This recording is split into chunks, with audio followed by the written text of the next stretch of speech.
गुरु जी नमस्कार।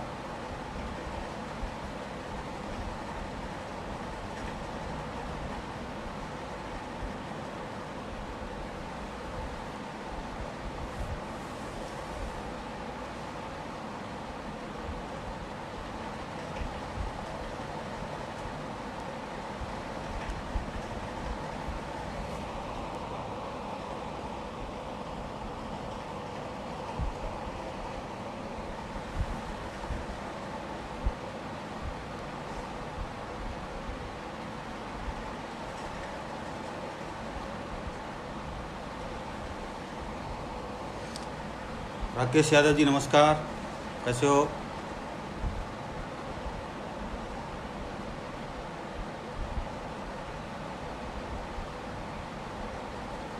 रंजीत सिंह नमस्कार सर, ऋषिकेश उत्तराखंड से। माही जन्नत सर नमस्कार। मनोज शर्मा सर, डायमंड साहब नमस्कार।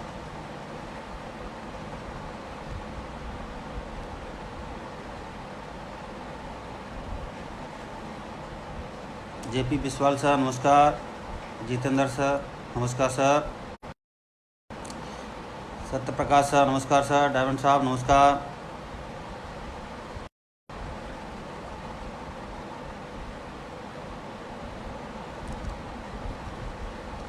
राकेश जी रतलाम से नमस्कार सर। विनोद कुशवाहा सर नमस्कार। रजनी पांडे जी नमस्कार। जयवीश सर नमस्कार। डायमंड साहब नमस्कार। गौरव जी नमस्कार भिंड से। विनोद बिस्सा नमस्कार। नागेंद्र कटियार सर नमस्कार। नमस्कार सर। राजेश गिल सर नमस्कार। विनोद कुमार सर दिल्ली से नमस्कार। डायमंड साहब।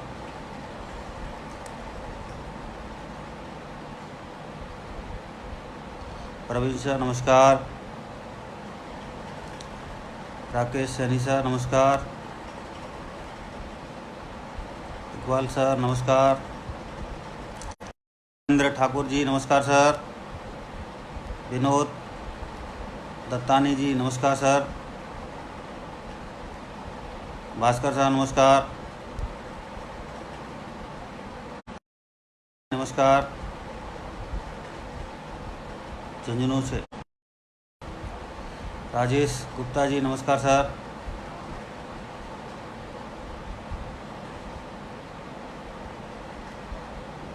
सोनू यादव जी नमस्कार। सचिन मिश्रा सर नमस्कार। नितिन पांडे जी नमस्कार सर। सचिन कौशक जी नमस्कार सर। शेखर भारद्वाज जी नमस्कार सर। जगदीश शेफाल सर नमस्कार। अरुण कुमार सर नमस्कार। हरेंद्र सर नमस्कार सर। नमस्कार।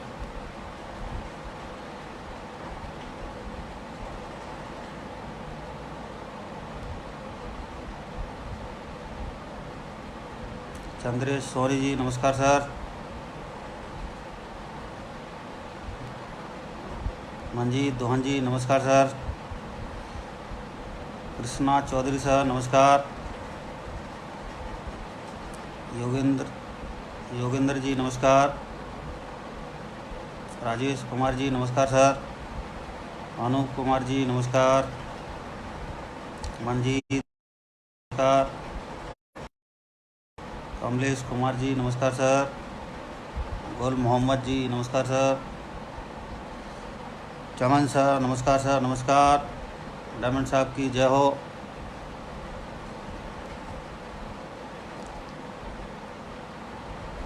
सुभाष चंद्रा सर नमस्कार। नेहा बिष्ट मैम जी नमस्कार। मिंतू कुमार जी नमस्कार सर। शेखर भारद्वाज जी नमस्कार सर। दीपक शर्मा सर नमस्कार।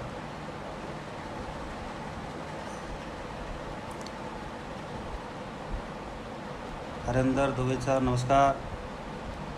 देव गौतम सर नमस्कार।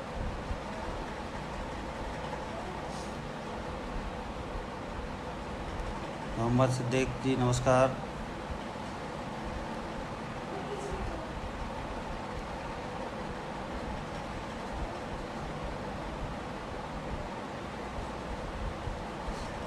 ओके, 5 मिनट में अभी शुरू करते हैं। 126 लोग जुड़ चुके हैं।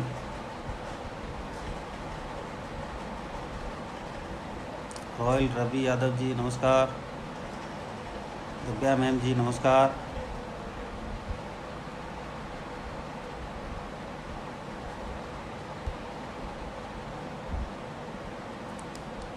सौरभ उपाध्याय जी नमस्कार। पूनम देवी मैम नमस्कार। सुरेश तनवर जी नमस्कार।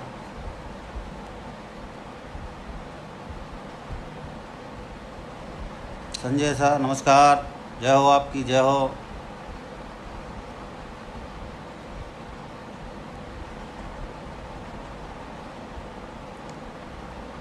देवाकर सर नमस्कार। आशा कुमारी जी नमस्कार। कैलाश कुमार जायसवाल सर नमस्कार सर। अनिल कुमार सर नमस्कार। विजय निषाद जी नमस्कार। अजीत यादव जी नमस्कार सर।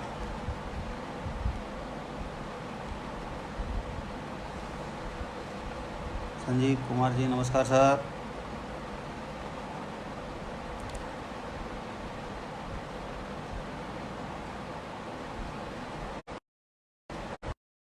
उमेश यादव जी नमस्कार सर। सूरज राय राजपूत सर नमस्कार।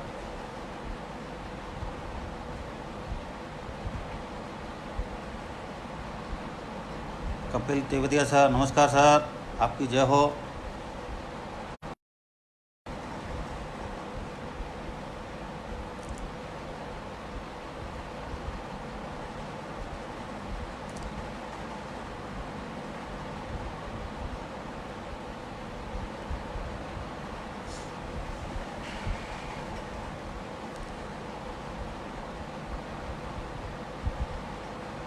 सोनू कुमार सर नमस्कार। शिवम सर नमस्कार सर।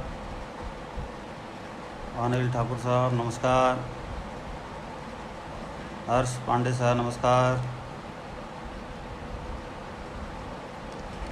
प्रियांशु सिंह जी नमस्कार। रघुवर प्रसाद सर नमस्कार। राहुल यादव जी नमस्कार।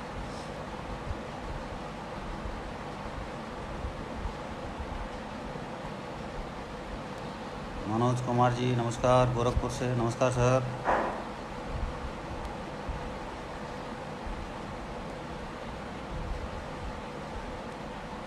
सत्यम यादव जी सिपावा से सर नमस्कार। दीपांशु गुप्ता सर नमस्कार। अश्वनी सर नमस्कार, आगरा से। 3 मिनट के बाद स्टार्ट करना है।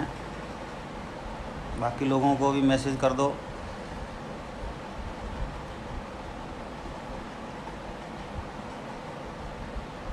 दिनेश कुमार यादव सर नमस्कार।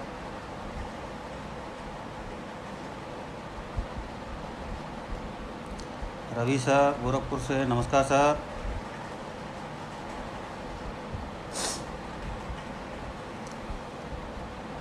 जयपुर हुसैन साहब नमस्कार सर।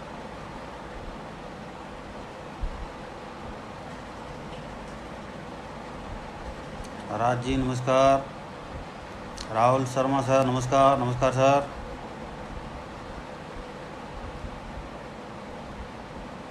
विकास पचारा सर नमस्कार सर।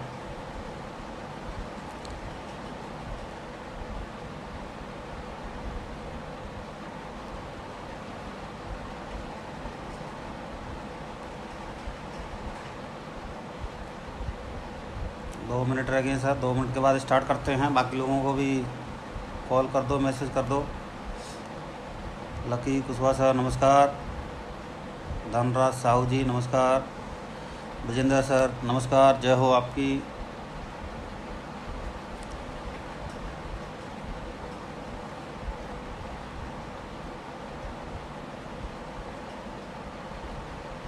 प्रदीप संगवान जी नमस्कार सर।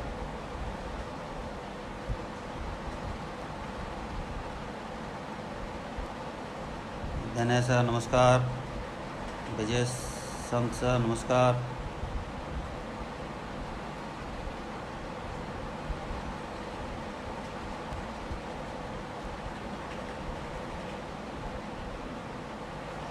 महेंद्र पाल सर नमस्कार। प्रेम नारायण जी नमस्कार सर। श्याम सुंदर पाल जी नमस्कार सर।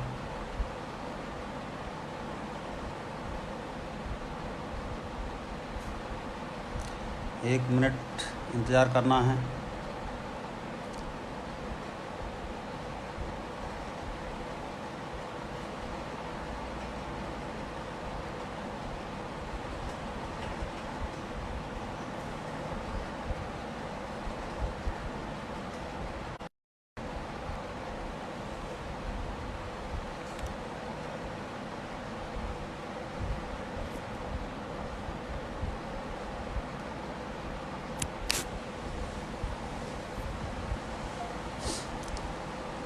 ओके सर नमस्कार।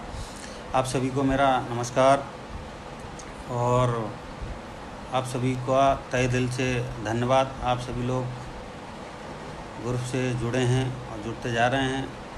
सबसे पहले धन्यवाद मेरे ग्रेट गुरुजी, मेरे भगवान, मेरे मिस्टर अनुज शर्मा सर, जिन्होंने मुझे इस लायक बनाया कि मैं आज आप सभी लोगों से रूबरू हो पा रहा हूँ। मल्टीमीडिया से आप सभी से बात कर पा रहा हूँ। जो हो रहा है, जो भी मैं बना हूँ उन्हीं की वजह से, जो मैं बातचीत कर पा रहा हूँ उन्हीं की वजह से। दोस्तों मेरा नाम सुनील यादव है और मैं रहने वाला इटावा का हूँ। आज से 3 साल पहले मैं एसलीपेस वेलनेस में आया था और एसलीपेस में आने से पहले मैं जॉब में था, मैं नौकरी कर रहा था।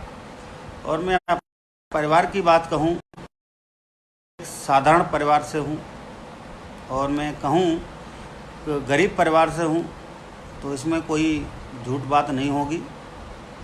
और देखा जाए तो मैं बिल्कुल गरीब से ही हूँ कि मैंने बहुत सारी चीज़ें, बहुत सारी ज़िंदगी मैंने गरीबी में काटी है और गरीबी क्या होती है मैंने नज़दीक से देखा। मैं उस समय मेरे घर में, मुझे आज भी पूरा पता है कि हमारे घर में कमरा भी नहीं था। सिर्फ बाहर आप समझ रहे होंगे जो टीन जैसा फूस का वो डाल दिया जाता है, वही था सिर्फ। फिर पापा ने मेहनत करके एक कमरा बना दिया, आगे फूस वाला डाल दिया, वो चलता रहा। फिर पापा ने उसको तोड़ा, तोड़ के दूसरा बनाने के लिए तैयारी हो रही थी। उसी समय बारिश आ गई। बारिश में मेरे पिताजी ने, हम 3 भाई हैं, एक बहन है, मम्मी पापा उस समय थे, तो उन्होंने, बारिश हो रही थी कहाँ जाएंगे, तो उन्होंने तरपाल से ढक दिया, हम लोगों को तरपाल उड़ा दिया। तो बारिश जब होती रही, तरपाल में कहीं धीरे धीरे, पता ही है पानी टपक जाता है, कितना भी ऊपर भरा हो लेकिन पानी एक बूंद टपक ही जाता है। और पानी गिरा भी, बूंद गिरी भी तो हमारे कान में डायरेक्टली गिरी। मम्मी को मैंने बताया, मम्मी ये तो बिना दवाई डाले मेरे कान में दवाई चली गई। तो मम्मी बड़े खुशी, हंस भी रही थी और दुखी भी थी। ऐसे ऐसे जीवन चलता रहा हमारा। कुछ दिन के बाद मेरा 5वीं 6वीं तक मेरा पढ़ाई हो गया। तो हमारा पढ़ाई में शुरुआत से बिल्कुल मन नहीं लगता था। हर बच्चे का मन नहीं लगता, और बच्चे का किसी का मन लगता है तो घर में, परिवार में अगर पहले से कुछ ऐसी एजुकेशन हो रही हो, अगर हमारे परिवार में हो, तो उन्हीं रास्तों पे आदमी चलता है। तो ऐसे हमारे परिवार में कोई एजुकेशन थी नहीं। हमारे परिवार में, अगर मुझे याद है, हमारे पिताजी के पिताजी, हमारे बाबा, वो भी नौकरी पे नहीं थे, वो भी किसानी करते थे। हमारे पिताजी भी किसानी करते हैं। तो मुझे आज भी याद है, मेरे पिताजी मतलब मेरे और होंगे जवान में, तब मैं बिल्कुल छोटा था, ऐसे 5-6 साल का। उस समय की मुझे समझदारी है। पापा को मैंने ट्रैक्टर चलाते हुए देखा। उनके पास पहले ट्रैक्टर खुद का नहीं था और वो दूसरे का, हमारे गांव में और लोगों का ट्रैक्टर चलाते थे मजदूरी पे। फिर कुछ दिन के बाद उन्होंने अपना ट्रैक्टर लिया एक। फिर वो अपने ट्रैक्टर को मेरे मामा के यहाँ चलाने ले गए थे गेहूं की सीज़न में। तो पूरी सीज़न पापा ने वहीं मेहनत किया, मुझे आज भी याद है। मैं वहीं रहता था, पहले मामा के यहाँ पढ़ता था। उसके बाद उन्होंने दूसरा ट्रैक्टर लिया। ट्रैक्टर तो पापा बदलते रहे, धीरे धीरे उनका पानी वहाँ से चलता रहा हम लोगों का। लेकिन जो हमको खर्चे जो चाहिए थे वो कभी पूरे नहीं हो पाते थे। तो घर में कभी साबुन नहीं हुआ करता था, कपड़े कभी हमारे लिए प्रॉपर नहीं हुआ करते थे। कपड़े भी हमारे ज़्यादातर हमारे मौसी के लड़का या कहीं रिश्तेदारी से वहीं से आते थे और वो दे देते थे कि ये सुनील को दे देना, अब उनके छोटे हो गए हैं। तो हम लोग पहनते रहते थे उन्हीं को। कभी कपड़ा बनवाते थे पापा, तो किसी की शादी होती थी परिवार में या घर में, तो शादी होती नहीं, परिवार में किसी की हुई, गांव में हुई, तभी साल में या 6 महीने में एक बार कपड़ा बनता था। और वो कपड़ा बन भी जाता था तो हम इस कदर पहनते थे, इस कदर पहनते रहते थे, या तो घुटने पे दोनों तरफ छेद हो जाता था और पीछे की तरफ दोनों तरफ छेद हो जाया करता था। फिर हमारी मम्मी उनको सिलाई भी कर देती थी, उनको दूसरा कपड़ा लगा के तैयार कर दिया करती थी। या घुटने में छेद हो गया तो काट के हाफ कर दिया करती थी। ये सब चीज़ें चलती रही। लेकिन जब मेरा 9th में 8th में पढ़ रहा था, 8 में पढ़ते पढ़ते हमारे एक्सीडेंट हो गया था। मैं झूले पे झूल रहा था, मेरा पैर फ्रैक्चर हो गया। पैर फ्रैक्चर हो गया तो मैं स्कूल में भी नहीं जा पाता। मेरे पिताजी पढ़े लिखे थे नहीं, स्कूल में जाते तो क्या कह पाते, वो भी बड़ा मुश्किल हो रहा था। फिर हमारा प्लास्टर चढ़ा रहा मेरे पैर में। प्लास्टर चढ़ गया तो पापा की, मम्मी की हमारी उम्मीदें ख़त्म हो गई कि ये लड़का हमारा कभी ज़िंदगी में कुछ कर पाएगा, नौकरी में नहीं लग पाएगा। ऐसे उनके दिमाग और सेट हो गया। फिर 1 साल में मेरा ठीक हो गया। 9वीं क्लास में मैंने एडमिशन वहीं पे लिया हुआ था, पढ़ ही रहा था। पढ़ के ख़त्म हुआ तो 10वीं के लिए मुझे डर लगने लगा कि मैं शायद मैं पास नहीं हो पाऊँगा, क्योंकि मैं कभी 8वीं में, 9वीं में, 7वीं में, 6वीं में पढ़ाई तो किया था, लेकिन हमें अपने किताबों के बारे में ही ज्ञान नहीं था, किताबों के बारे में ही जानकारी नहीं थी। क्योंकि मैं पूरा का पूरा घर में अपने पापा के साथ समय बिताता था, खेती में ट्रैक्टर पे समय बिताता था, वहीं पे मुझे अच्छा लगता था। कभी मैं स्कूल की तरफ ध्यान ही नहीं दिया। तो 10वीं में डर लगने लगा। तो डर लगने लगा तो हमारे मामा लगते हैं, तो वो हमारे घर पे आए हुए थे। उन्होंने कहा कि आप ऐसा करो, हमारे साथ ग्वालियर चलो और वहीं से पढ़ाई पढ़ लेना। तो फिर मैं ग्वालियर चला गया। वहाँ पे ग्वालियर गया तो पहले साल में एडमिशन लिया था, फर्स्ट साल में ही मैं फेल हो गया। पढ़ाई वहाँ पे भी हमने की नहीं ढंग से, फेल हुआ। उसके बाद दोबारा फिर जब मैं जैसे पेपर ख़त्म होते थे, या हमारा वहाँ पे भी मन नहीं लगता था। बार बार मुझे अपने गांव में आने की आदत थी। गांव में आता था, पापा के साथ अपना काम करवाता था। दूसरे साल फिर एडमिशन लिया, फिर पढ़ाई किया। पढ़ाई पढ़ने के बाद जैसे तैसे हमने परीक्षा को पास कर लिया। उसमें भी एक बार बैक आ गया, दोबारा फिर से एग्ज़ाम दिया। चलो 10वीं पास हो गया। 10वीं पास हुआ तो जो हमारे साथ वाले कुछ लोग थे, मैं घूमने जाया करता था, बगल का एक ग्राउंड था, तो वहाँ पे कुछ दोस्ती हो गई लोगों से। और वो सेना की तैयारी करते थे, सुबह शाम दौड़ लगाते थे। तो मेरा भी मन किया, मैं भी उन्हीं के साथ दौड़ लगाने लगा। और मैं दिमाग में आ गया कि मुझे नौकरी करनी है।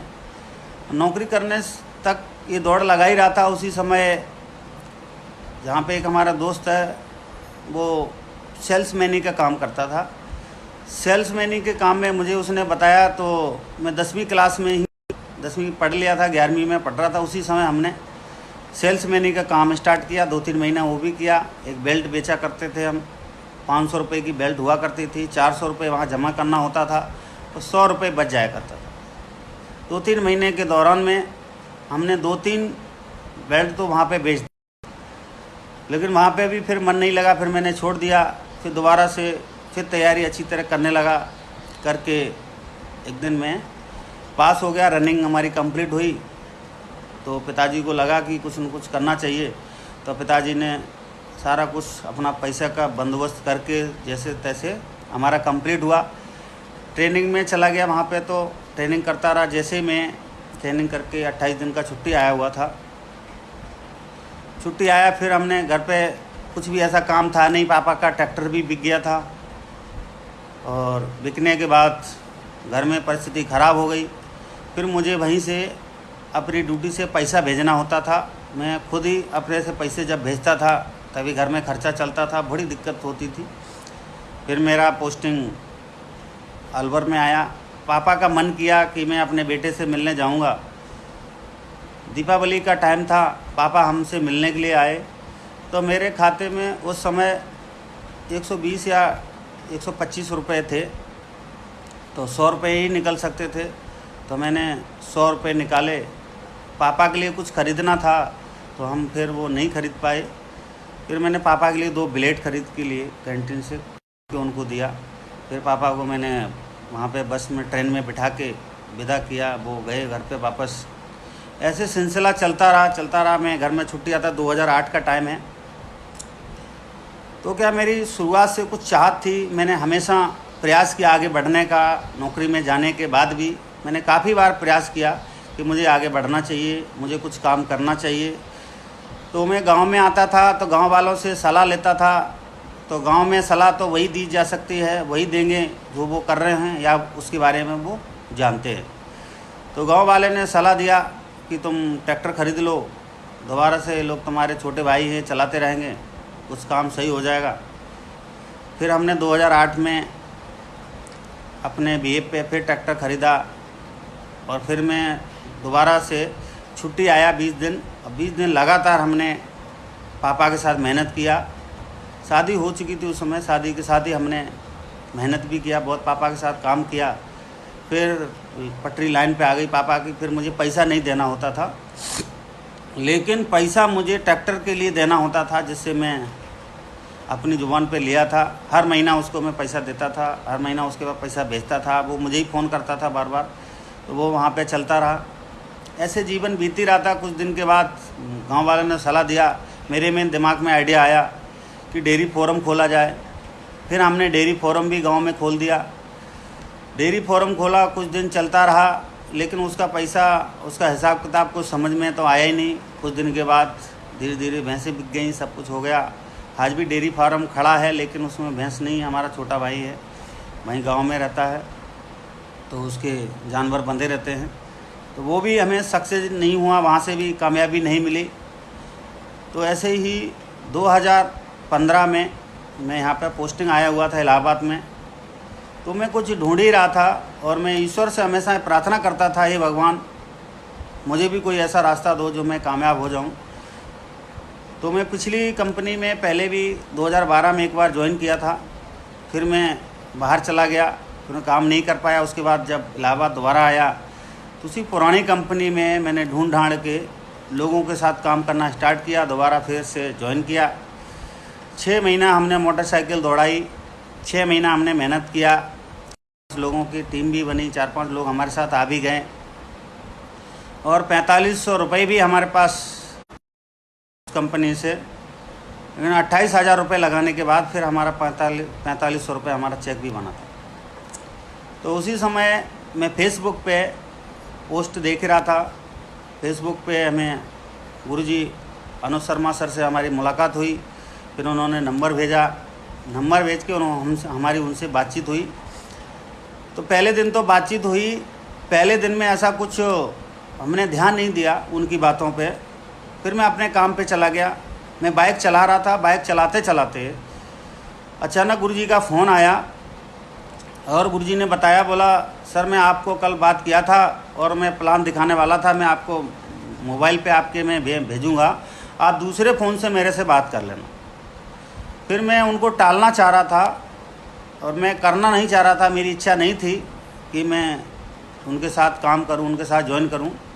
लेकिन मैं धन्यवाद देना चाहूँगा मेरे ग्रेट गुरु, मेरे भगवान मिस्टर अनुज शर्मा सर को, जो उन्होंने ज़बरदस्ती मेरे से बात करके और दूसरे फ़ोन से बात किया। प्लान देखा हमने, उस समय दोपहर के 3 बज चुके थे। 3 बजे हमने गुरुजी से बात किया। बात करने के बाद उन्होंने एक ही बात की, बोला कैसा लगा सर। तो हमें जो मेन जो पैसा दिखाई दिया था, मोटा मोटा पैसा हुआ था। पहले रैंक पे 1500 दिखाई दिया तो नहीं लगा कि कुछ ज़्यादा है। दूसरा रैंक के बारे में बताया तो 4500 रुपये एकदम दिखाई दे रहे हैं। तीसरे रैंक पे बताया तो 9000, चौथे पे 20,000। फिर मैं आकलन लगा रहा था कि हर रैंक पे बढ़ता जा रहा है, आगे रैंक पे मैं नहीं देख रहा।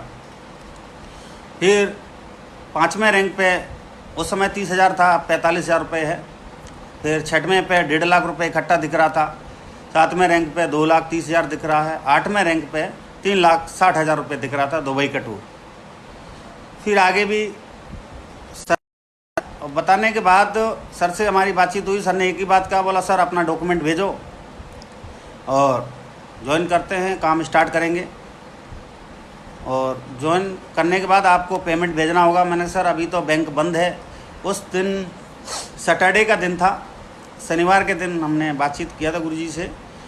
तो मैं बहाना फिर बनाने लगा, फिर से वही चाल चलने लगा। बोला सर आज तो शनिवार है, आज तो बैंक खुला नहीं है। बोला पैसा कैसे जाएगा? तो बोला सर बहुत सारे ऐसे केंद्र होते हैं, आधार कार्ड केंद्र होते हैं, उनसे पैसा जाता है। लेकिन मैंने उनको ये झूठ बोला था, मैं पैसा नहीं भेज सकता हूँ।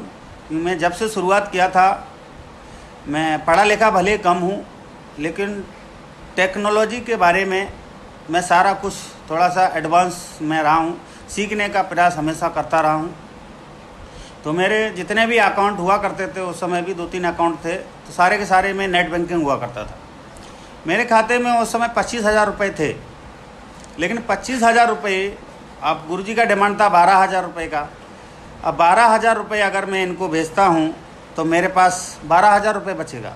मैंने फिर हिसाब किताब लगाया, मेरे घर पे बच्चों की फीस देनी है, ये चीज़ ख़रीदना है, ये सब कुछ ख़रीदूँगा, तो फिर हमारे पास पैसा बचेगा नहीं, वो 24 से 24,000 रुपये खर्च हो जाए। लेकिन गुरुजी ने बात को नहीं माना। गुरुजी ने ज़बरदस्ती करके कैसे न कैसे मुझे इतना गुस्सा दिला दिया, इतना मेरे अंदर चिढ़न पैदा कर दिया कि मैं उस चिढ़न के वजह से मैंने उनको 12,000 रुपये ट्रांसफ़र कर दिए। मैंने कहा जो होगा देखा जाएगा। अब मैडम हमारी घुटने के दर्द का प्रॉब्लम था, वो भी समझ में आया, चलो ठीक है ये भी ठीक हो जाएगी। हम कहे हो या ना हो, लेकिन इस आदमी से पीछा छुड़ाओ। वो पीछा छुड़ाने की वजह से मैंने उनको 12,000 रुपये ट्रांसफ़र कर दिया। ट्रांसफ़र करने के बाद उन्होंने हमारा आईडी लगा दिया। फिर मैं पैसा ट्रांसफ़र करने के बाद एक बार बात किया, मैंने उनको बताया। मैंने कहा सर ऐसा है, मैंने उस समय गुरुजी नहीं बोलता था, सर ही बोलते थे। सर अगर मेरा आप 1 लाख चला दो तो मैं काम कर लूँगा और काम कर जाऊँगा। मैं भी करना चाहता हूँ, मैं भी आगे बढ़ना चाहता हूँ, मैं भी पैसा कमाना चाहता हूँ। तो बोला, गुरुजी ने एक ही बात उस समय बोला था, बोला सर हम 1 लाख नहीं, हम तो लोगों की दोनों लाख चलाते हैं और आपकी हम दोनों ही लाख चलाएँगे। तो मुझे और भरोसा हुआ और कॉन्फिडेंस हुआ। फिर हमने उस जो फोल्डर सर ने भेजा था, जो मेरे पास व्हाट्सएप में फ़ोटो खींच के भेजा था, मैंने दोबारा फिर पढ़ा। फिर मैं ड्यूटी से आ गया, रात को 11-12 बजे थे, मैं उसको फिर से पढ़ा। जितने भी प्रोडक्ट के बारे में जानकारी था, कौन सा प्रोडक्ट किस में चलता है, वो भी पढ़ा। फिर रात का 2 बज रहा था, वो 2 बजे के टाइम पे मैंने इनकम वाले फोल्डर पे पहुंच गया। इनकम वाला फोल्डर में पढ़ ही रहा था, उसमें देख रहा हूँ 9वें रैंक पे 8,20,000 रुपये पहुँच रहा है और 10वें रैंक पे 12,40,000 पहुँच रहा है। मैं अपना हिसाब किताब लगाने लगा, अगर मैं इन रैंकों तक पहुँच जाता हूँ, ये रैंक में कर लेता हूँ, तो मेरी ज़िंदगी बदल सकती है। मैं जब पढ़ ही रहा था उसी समय मैडम ने पूछा, बोला क्या बात है, आज नींद नहीं आ रही है? कि मैं इसको पढ़ रहा हूँ, अगर ये पैसा हमारे पास आना जब शुरू हो जाएगा तो हमारी लाइफ बदल जाएगी, लाइफ चेंज हो जाएगी। मैडम भी खुश हो गई, बोला बहुत बढ़िया है। तो आज मैं बताना चाहूँगा कि उस समय भी जब मैं स्टार्टिंग किया था, पैसा भेज भी दिया था, सब कुछ किया, लेकिन मेरी मैडम ने कभी विरोध नहीं किया। कभी उसने ये नहीं कहा कि आपने पहले भी बहुत बार कंपनियों में पैसा लगाया, क्योंकि 6 महीना पहले तो 26,000-27,000 रुपये मैंने लगाया ही था। उसके साथ साथ 8-10 हज़ार रुपये हमने खर्चा भी कर दिया था, 30-35 रुपये 6 महीना पहले ही लगाया था। और उसके बदले में जो चीज़ आई थी, जो सामान आए थे, वो उपयोग में भी नहीं थे। तो उसने विरोध नहीं किया हमारा, बोला कोई बात नहीं, आप करना चाहते हो तो आप कर लीजिए। फिर मैं सर से लगातार बातचीत करते रहा। अब मेरा एक ही रिक्वायरमेंट था कि आप यहाँ पे आ जाओ। तो मैं बीच में जब पैसा भेजने से पहले गुरुजी से एक बात भी ये भी बोला मैंने कहा सर आप यहीं आ जाओ इलाहाबाद और आपको हम यहीं पैसा दे देते हैं। जैसे हम भी प्लान दिखाते हैं ना कभी कभी, तो लोग बोलते सर आप पैसा यहीं पे आके ले लेना। लेकिन गुरुजी ने सख्त बोला सर जब तक आप पैसा भेजेंगे नहीं मैं यहाँ से चलूँगा नहीं। जब आप पैसा भेज देंगे आपका आईडी ग्रीन हो जाएगा तभी मैं आपके पास आऊँगा, इससे पहले मैं आऊँगा नहीं। बोला किस बेब पे आऊँ? बोला ये भी बात सही है। तो फिर जब मेरा आईडी ग्रीन हो गया, पैसा वहाँ पहुँच गया, फिर गुरुजी हमारे पास आए। आने के बाद फिर हमने लोगों को मिलवाया, बहुत सारे लोगों को हमने प्लान दिखवाया, बातचीत करवाई। रिजल्ट तो उस समय आ गया था 80-20 के फार्मूले से। हमारे साथ लोग ज्वाइन हो गए थे, कुछ आइडिया भी ग्रीन हो गई थी, 100-200 एसपी ग्रीन हुआ। 3-4 दिन गुरुजी हमारे पास रुके थे।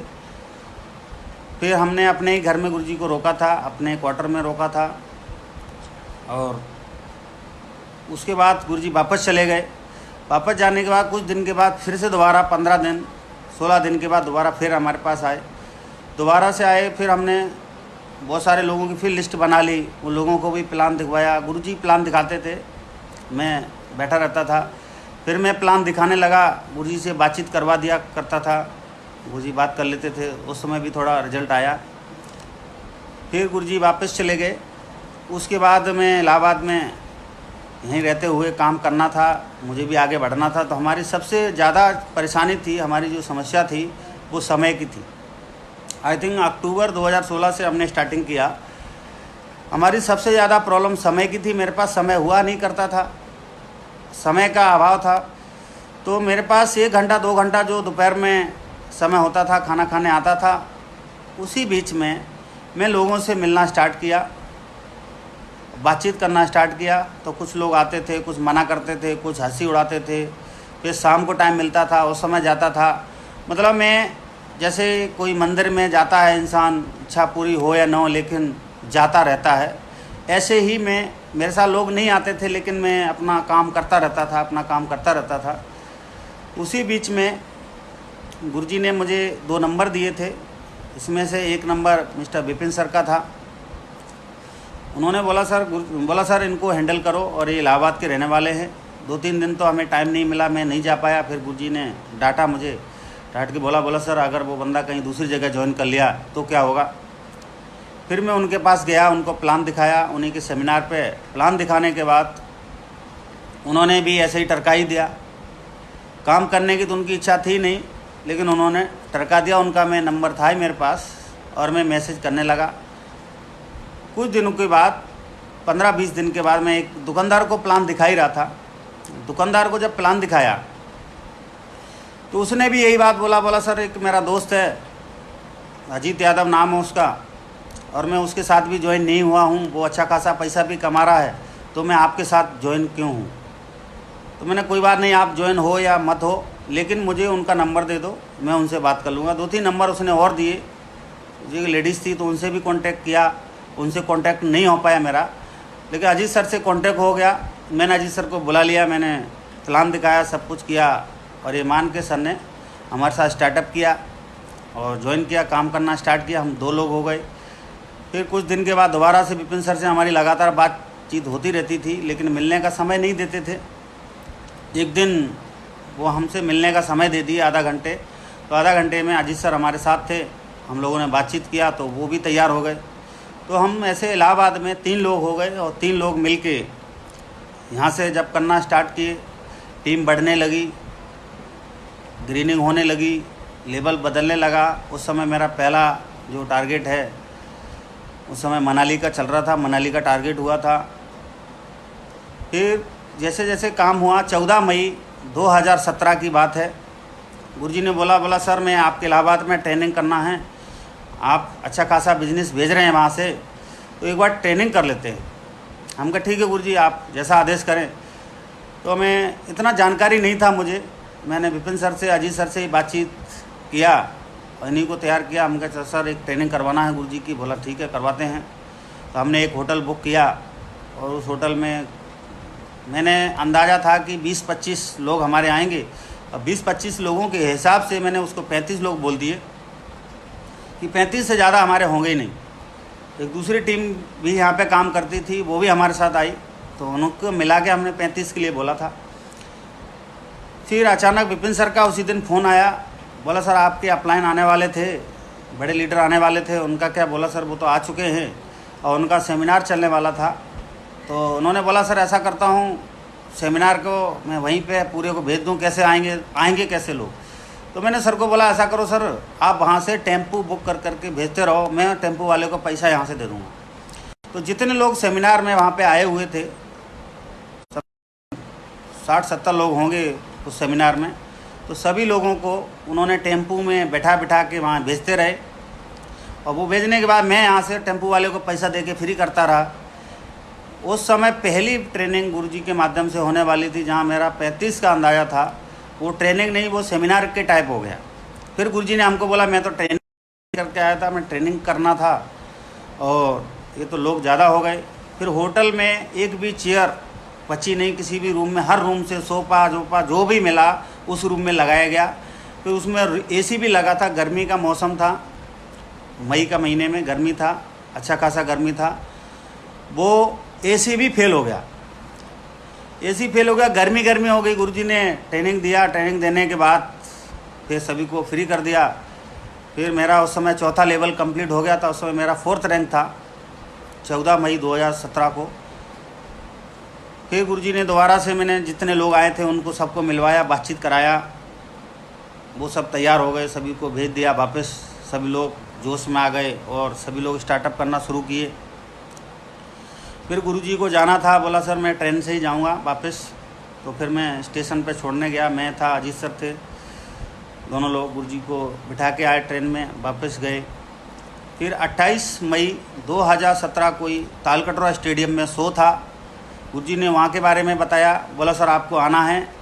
उस समय मेरी छुट्टी भी थी और जब भी उसी समय से मैंने विचार कर लिया था, जब भी सर बोलेंगे मुझे 100% वो काम करना है। तो एक आदत सी बन गई थी, अगर मैं फ्री हूँ, अगर मैं छुट्टी पे था तो मैं 100% वहाँ गया। तो हमारे साथ जो लोग आए थे नए, तो सब लोग तो नहीं जा पाए, कुछ ही लोग तैयार हो पाए, कुछ की आईडी लगी नहीं थी, कुछ का ऐसा बातचीत हो नहीं पाया, समय भी कम था। 14 मई को हमने सेमिनार टाइप किया था और 28 मई को दोबारा था।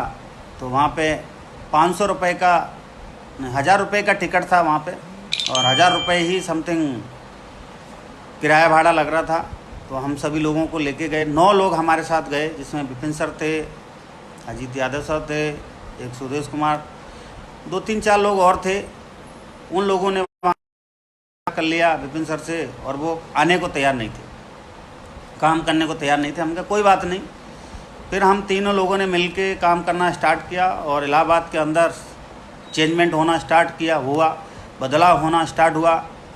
28 मई को मेरा 4था लेवल था और 27 जुलाई 2017 को मेरा 5वां लेवल हो गया। सितंबर 2017 को मेरा 6वां रैंक हुआ। जनवरी या फरवरी का टाइम है, जनवरी 2018 में मेरा 7वां रैंक हुआ। फिर जुलाई 2018 में मेरा 8वां रैंक हुआ। तो मेरी एक चाहत थी, मेरे पास कार नहीं हुआ करती थी उस समय, मेरे पास बाइक थी। और जब मैं गांव में रहता था, गांव में जब पापा मम्मी के साथ गेहूं कटवाने जाया करता था, जब मैं किसी का मोटरसाइकिल देख लिया करता था, उस समय मेरा मन काम में नहीं लगता था, मैं मोटरसाइकिल ही देखता रहता था, कार को ही देखता रहता था। मोटरसाइकिल तो चलो ठीक है आ गई थी, शादी हुई थी तो शादी में ही मोटरसाइकिल मिल गई थी, तो मोटरसाइकिल का ख्वाब पूरा हो गया, ख्वाहिश पूरी हो गई। लेकिन कार का ख्वाब पूरा हो नहीं पाया था। तो मेरा कार का लेने का मकसद था। इलाहाबाद में जब भी मैं किसी शोरूम पे जाता था तो मेरे दिमाग में आ गया, मैं नैनो भी देखने लगा। 50,000 60,000 की पुरानी मिल रही थी, हम के नैनो ही ले लेते हैं, कम से कम 4 पहिया रहेंगे और बंद रहेगा। उसके बाद OLX में गाड़ी सर्च करने लगा, नैनो भी मैं नहीं ले पाया, 50,000 की वो नैनो भी नहीं ले पाया। उसके बाद एक गाड़ी आती है सेवरलेट की वीट गाड़ी, उसको देखने लगा, 2.5 लाख रुपए की पुरानी गाड़ी आ रही थी, उसको लेने के लिए प्लान बनाया, वो भी नहीं आ पाई। फिर मैं असली पेस में काम कर ही रहा था। उस समय बहुत सारी सेकंड हैंड ही गाड़ी सोच रहा था ले लूँ, लेकिन वो नहीं हुआ। फिर जब 5वां रैंक हुआ तब मन आ गया कि अब तो बड़ा गाड़ी लेंगे। तो जैसे ही 6वां रैंक हुआ तो 30 सितंबर समथिंग 30 सितंबर 2017 को मेरे पास होंडा एक्सेंट 8 लाख रुपए की गाड़ी मेरे पास आ चुकी थी। और जो गाड़ी आई थी, मैं शोरूम में गुरुजी से बात किया करता था। गुरुजी से बात करता, गुरुजी बताते बहुत बढ़िया गाड़ी है, अच्छी गाड़ी है। तो गुरुजी ने गाइड किया तो मैंने होंडा एक्सेंट ले लिया। जो गुरुजी ने बताया मैंने वही काम किया, क्योंकि मुझे जानकारी नहीं था, पता नहीं था, ये मेरे लिए कमज़ोरी था। इसलिए सारा काम मुझे पूछ के करना पड़ता था। फिर कार लिया ही था। कार लेने के बाद मैं छुट्टी लिया 1 महीने की और दमदारी से काम किया आसपास इलाके में, और शो भी किया इलाहाबाद के अंदर। बहुत बिजी शेड्यूल में शो किया था। गुरुजी आए थे यहाँ पे, 6वां रैंक हुआ था उस समय। डॉक्टर जेबी सर जो आज डायमंड हैं, विनोद सर जो अभी 8वां रैंक होने वाला है, दोनों लोग सर गुरुजी के साथ में आए थे। उस समय भी हमने अपने घर में ही बुलाया चित करके। गुरुजी ने बोला सर रहेंगे, हम होटल ले लेंगे। मानना ही नहीं, गुरुजी आप पहले हमारे घर में रहा करते थे, आप दोबारा से आप हमारे पास ही आइए, घर पे ही आइए। उस समय भी गुरुजी एक्सेंट ही गाड़ी से आए थे, मेरे पास भी एक्सेंट थी। मैं ढकी हुई थी। मैं बाइक से गुरुजी को लेने गया था। फिर मैं रात को ही गाड़ी खोल दिया, ओपन किया। हम कहा गुरुजी ये एक्सेंट है। समथिंग 2-3 बज रहे थे। 3 बजे गुरुजी ने फिर कार देखा। गुरुजी ने बोला देखा, जेबी सर को बताया। बोला सर 1 साल माना 11 महीने हुए हैं, 11 महीने 1 साल पहले सर आए थे, आज सर के पास होंडा एक्सेंट गाड़ी आ गई। फिर गुरुजी को सुलाया मैंने रूम में, वहीं पे सवेरे जागे। मैं पहले ही जग जाया करता था, सवेरे सो था तो अपने घर से कुछ सामान छोड़ना था। गुरुजी की चाबी रखी थी, लेकिन कार चलाना मुझे आता था, कार चलाना मैं जानता था। तो गुरुजी को बिना बताए मैं गुरुजी की गाड़ी लेके सामान रखने चला गया। फिर आया, फिर गाड़ी साफ किया, साफ करके फिर रख दिया। फिर वो शो हुआ। शो में बहुत सारे लोग आए, वहाँ पे गुरुजी की टेस्टमनी हुई। उसके बाद कुछ दिन के बाद, थोड़े दिन के बाद ही मेरा 7वां रैंक हुआ। 7वें रैंक पे मुझे, मेरे हाथ में जब मोबाइल रहता था उस समय भी, तो मेरे पास सस्ता मोबाइल था, 10-12 हज़ार रुपये से कभी ऊपर मोबाइल लिया नहीं था मैंने। तो मोबाइल मैं चाहता था कि मैं बड़ा मोबाइल लूँ। तो गुरुजी को मैंने देखा था, एप्पल का फ़ोन लिए थे गुरुजी ने। तो मेरी भी इच्छा जाहिर हुई कि मेरे पास भी एप्पल का कैसे आए, क्योंकि जो सीनियर करता जाएगा, और गुरुजी हमेशा बोलते हैं कि हमारा अपलाइन है ना अचीवर होना चाहिए, और जब तक हम अचीवर नहीं बनेंगे तो हमारी टीम अचीवर नहीं बन सकती है। तो हमें बदलाव की ज़रूर पड़ती है। तो गुरुजी के पास एप्पल का फ़ोन हुआ करता था।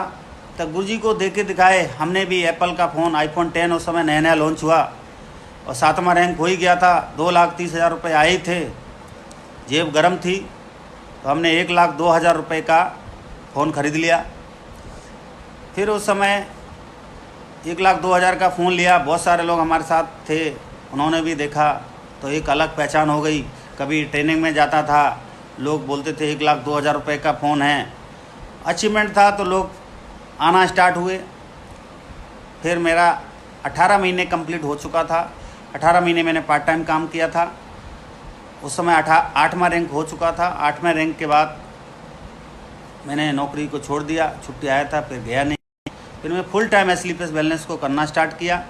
मैंने गुरुजी से को बात बताया, मैंने गुरुजी मैं फुल टाइम करना चाहता हूँ, ऐसे ऐसे दिक्कत है। तो गुरुजी ने एक ही बात कही। फिर मैं भी डर रहा था, मुझे भी डर लग रहा था, पता नहीं क्या होगा, मैं आगे बढ़ पाऊँगा कि नहीं बढ़ पाऊँगा, काम होगा कि नहीं हो पाएगा, लेकिन डर लग रहा था। लेकिन गुरुजी ने एक बात कही, बोला सर आप टेंशन लेने की ज़रूरत नहीं, इतना तो मैं जान गया हूँ, इतना तो मैं सीख गया हूँ कि यहाँ से आप पैसा कमा सकते हैं। अगर मैं पैसा कमाऊँगा तो आप भी कमाएंगे, अगर मैं भूखन मरूँगा तो आप भी मर लेना, कोई दिक्कत की बात तो है नहीं। हम कहे बिल्कुल सही बात गुरुजी। तो फिर मैंने नौकरी छोड़ दिया। 14.5 साल 14 साल 5 महीने में मैं छोड़ दिया था। अगर मैं 6 महीना और करता तो मुझे सारा कुछ बेनिफिट मिलता, लेकिन मैंने वो नहीं कर पाए, नहीं किया, क्योंकि मैंने गुरुजी को देखा, गुरुजी को पेंशन नहीं आ रही है। मेरे साथ जो लोग आए थे उनके पास पेंशन नहीं आ रही है। जो भी लोग हमारे साथ जो है, ज़्यादातर लोग हैं, लोगों का पेंशन नहीं आ रही। तो बोला मैं क्यों बीच में पढ़ूँ, मुझे भी नहीं आएगी, कोई फ़र्क नहीं पड़ता। फिर मैं नौकरी को छोड़ के फुल टाइम करना स्टार्टिंग किया। फिर मेरा 3 जनवरी 2019 को मेरा 9वां रैंक। उस समय मैंने गुरुजी को बताया, बोला फ्लैट लेना है, तो गुरुजी ने यस बोल दिया। तो हमने पैसा भी जमा कर दिया फ्लैट के लिए। कुछ दिन के बाद गुरुजी ने बोला अभी फ्लैट नहीं लेना है, कैंसिल। बोला मेरा फ्लैट का पूरा पैसा जमा, डॉक्यूमेंट बन गया था। गुरुजी ने एक मैसेज किया मेरे पास, बोला सर अभी फ्लैट नहीं लेना है, पहले कार लेनी है। मैंने ओके गुरुजी मैसेज किया, ओके गुरुजी बोल के अब मैं तुरंत ये नहीं सोचा कि मैं शाम को बात करूँगा, कल जाके मिलूँगा, ऐसा करूँगा ना। मैं तुरंत उस बंदे को फ़ोन लगाया जिसके माध्यम से मैंने पैसा वहाँ जमा किया हुआ था। बोला सर मुझे फ्लैट नहीं लेना है, अब मुझे कार लेनी है, मैं कार ही लूँगा। आप ऐसा करो ये पैसा वापस करवाओ।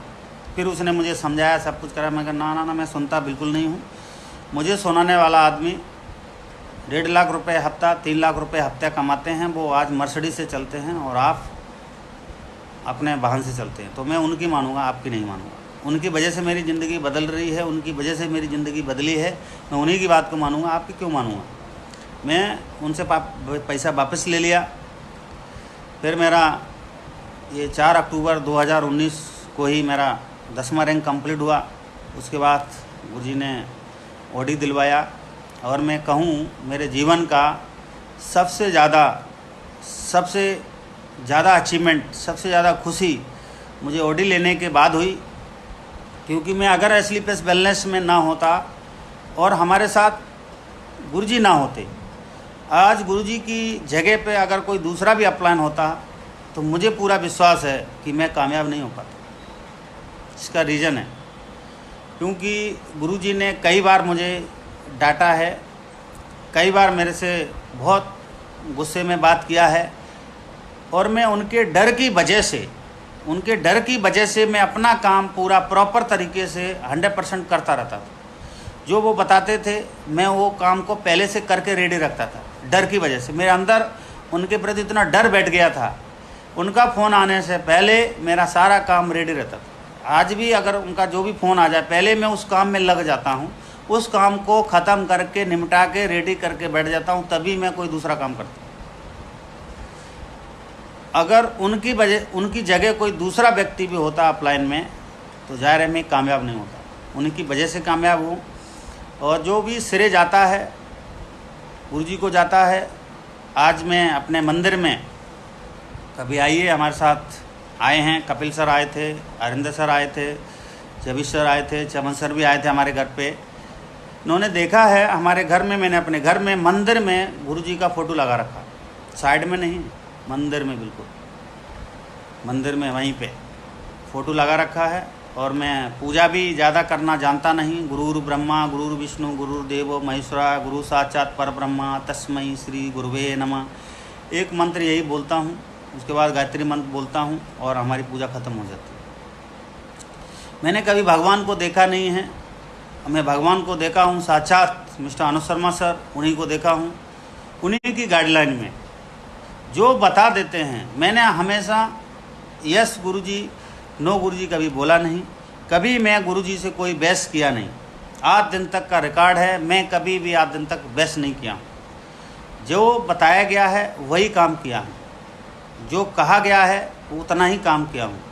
समस्याएं तो फील्ड में आती हैं, समस्याएं तो हमें ही झेलनी पड़ेंगी, बाहर में कोई झेलेगा नहीं। 28 मई 2017 को जब मैं तालकटोरा स्टेडियम में शो देखने गया था, जनरल डिब्बे में गया था और जनरल डिब्बे से वहाँ पे जब शो देखने के बाद मेरे पास आने का रात को ट्रेन नहीं था, तो रात को मैं प्लेटफॉर्म पे मैं, अजीत सर, विपिन सर को कोई काम था, वो वहीं चले गए और मैं रात को प्लेटफॉर्म पर ही सोया। सोने के बाद सवेरे 4-5 बजे गाड़ी थी, ट्रेन था, वो ट्रेन से हम लोग दोबारा फिर सवेरे ट्रेन पकड़े। उसके बाद बहुत सारे लोगों ने मना भी किया। जब मैं शुरू में स्टार्टिंग जब किया था, जब स्टार्टिंग करता व्यक्ति किसके पास जाएगा? अपने ससुराल में जाएगा। उस ससुराल में गया था मैं मैडम को लेके। मैं सोचा हमारे साले साहब हैं, उन्हीं को प्लान दिखा देता हूँ, पहला बंदा ये मिल जाएगा, हमारा चेक बन जाएगा। तो उन्होंने तो मुझे ही समझाना शुरू कर दिया। बोला ऐसी कंपनी चलती नहीं है, ये कंपनी भाग जाती हैं। और मैं दिल्ली में नौकरी करता था, वहाँ से बहुत सारी कंपनियाँ भागी हैं। तो मैं बहुत नर्वस होकर उनसे पूछा, मैंने भैया आप क्या काम करते थे? बोला मैं सिक्योरिटी गार्ड में था। बोला ड्यूटी कहाँ रहती थी? बोला गेट पे रहती थी। तो बोला उसी गेट से सब कंपनियां भागती थी क्या? तो उनके पास भी जवाब नहीं था। फिर काफ़ी बहस भी हुई, फिर उनको एक ही जवाब दिया। बोला उन्होंने ये भी चैलेंज के साथ बताया। बोला ये कंपनी भी भाग जाएगी। मैं उनको बोला ये तो कंपनी नहीं भागेगी। बोला आपको कैसे पता? हम क्या आपको कैसे पता भाग जाएगी? उनकी वाइफ और हमारी वाइफ की भाभी हमारी सराज वो नज़दीक बैठी हुई थी। मैंने उनको एक ही बात बोली, हम क्या आप बताओ भैया आपने इनसे शादी क्यों किया? आप बताओ शादी करने के बाद औरतें भागती कि नहीं भागती हैं? बोला भागती हैं। तो आपने इनसे शादी क्यों किया? आपको नहीं पता था कि भाग जाएंगे? बोला मुझे पता था ये नहीं भागेगी। तो मुझे भी पता है कि असली पेस वेलनेस नहीं भागेगी, इसलिए मैंने असली पेस वेलनेस को ज्वाइन किया हूँ, इसलिए मैं उसमें काम कर रहा हूँ। फिर मैं गया तो हूँ ससुराल में, लेकिन उनको बोला भी नहीं। काफ़ी बार उनको दोबारा भी फ़ोन किया, फिर उन्होंने बोला हमसे बात करने की ज़रूरत नहीं, आप मत समझाना, ऐसा वैसा बहुत सारी चीज़ें बोली। फिर उनसे मैं बात नहीं किया। आज भी ज्वाइन नहीं है असली पेस वेलनेस हमारे साथ, आज भी ज्वाइन नहीं है, आज भी उनकी कोई आईडी नहीं लगी हुई है। लेकिन आज पूरे ऑल ओवर इंडिया में गुरुजी की वजह से, पूरी टीम की वजह से 40,000 से ज़्यादा लोगों का नेटवर्क है। ये हो पाया है तो एक विश्वास भरोसे के कारण हो पाया है। मैं भरोसा किया गुरुजी के ऊपर, और भरोसा क्या, मैंने अंधविश्वास किया उनके ऊपर। मैंने कभी भी ये नहीं सोचा, मैंने अपना बड़ा भाई समझा, अपना हमदर्द समझा कि जो भी गुरुजी करेंगे हमारे हित के लिए करेंगे, हमारे हित में होगा। तो वही चीज़ हुआ। उन्होंने कभी भी गाइड किया, कभी भी बताया तो हमारे हित के लिए ही बताया, लेकिन हमें वो लग जाता है चीज़, तो उसमें कोई नहीं है। तो आज जो भी मैं कामयाब हूँ, मैं अपनी टीम की वजह से हूँ। आज हमारे दमदार leader blue diamond Sanjay sir, Manoj sir और Harish sir, Vinod sir, Kapil Madan sir, Jagdish sir, ये इनकी लोगों के सपोर्ट की वजह से हरिंदर सर डायमंड हैं आज मर्सिडीज सर के पास। जयवी सर आगरा से, सर भी आज डायमंड हैं। और दमदार टीम, और दूसरे तरफ दूसरे 2 लैब होती है, एक तरफ लेफ्ट एक राइट में भी दमदार लीडर हैं। और अजीत यादव जी हैं, मेन पिलर हैं, मेन आईडी है उनकी। उन्हीं के जस्ट बोनस में विपिन सर हैं, वो भी एक दमदार लीडर हैं इलाहाबाद में। और टोपा लीडर मिस्टर राकेश यादव जी हैं, टोपा लीडर मिस्टर मनीष कुमार यादव जी हैं।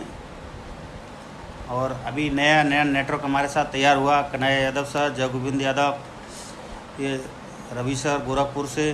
दमदार लोग हैं, अभी काम कर रहे हैं। आने वाले समय में और भी रिकॉर्ड बनेगा, और भी दमदारी से काम होगा। बस है कि हमको टिके रहना है, बने रहना है। जो भी व्यक्ति बना रहेगा, अपलाइन की बातों का बुरा नहीं मानेगा। और जो आदमी को बार बार अपलाइन की बातों का बुरा लग जाता है और बार बार अपलाइन की बातों से मुंह फुला लेता है, उसको समस्या आ सकती है।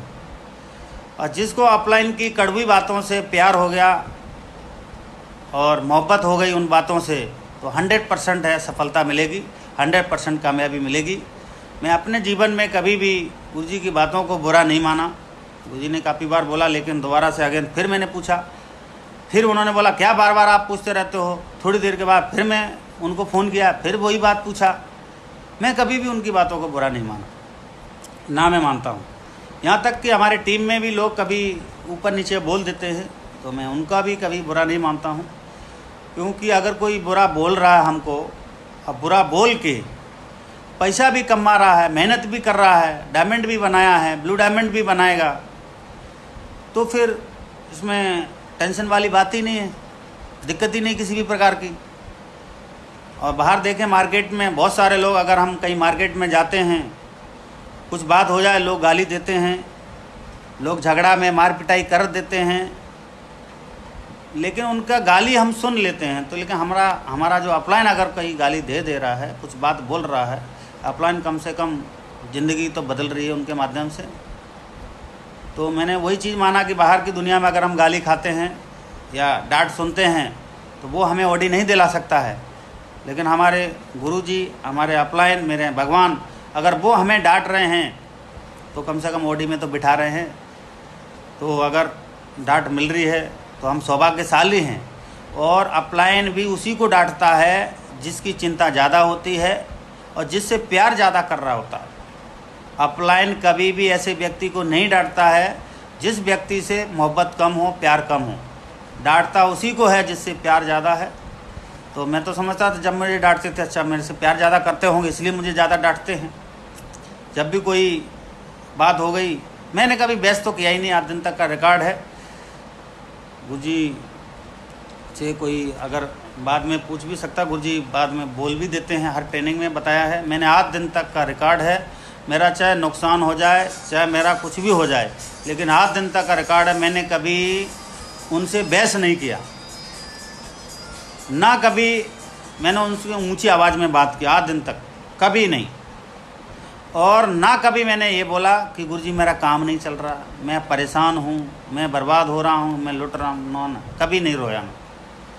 जो बताया गया वही काम किया है। तो हम सब सौभाग्यशाली हैं, हम गुरुजी की टीम में हैं। आज SLPS वेलनेस के अंदर गुरुजी का रिकॉर्ड है और गुरुजी रिकॉर्ड मेकर हैं, रिकॉर्ड ब्रेकर हैं। तो हम दमदार अपलाइन के साथ में काम कर रहे हैं। जब हमारा आगे इंजन मजबूत है, दमदार इंजन लगा हुआ है, हम तो बीच में डिब्बे हैं, हम बीच में अगर बने भी रहेंगे ना तो 100% हम वहाँ पे पहुँचाएंगे। Thank you so much. आप सभी लोगों ने मुझे सुना, इसके लिए बहुत बहुत धन्यवाद आप सभी लोगों का। आप सभी लोगों का मैं आभारी रहूँगा। आप सभी ने सुना और इतनी देर तक आप हमारे साथ बने रहें। 45 मिनट हो चुके हैं और जब भी दोबारा मौका मिलेगा आप सभी से रूबरू दोबारा होने का, फिर से मुलाकात होगी। Thank you very much. Thank you.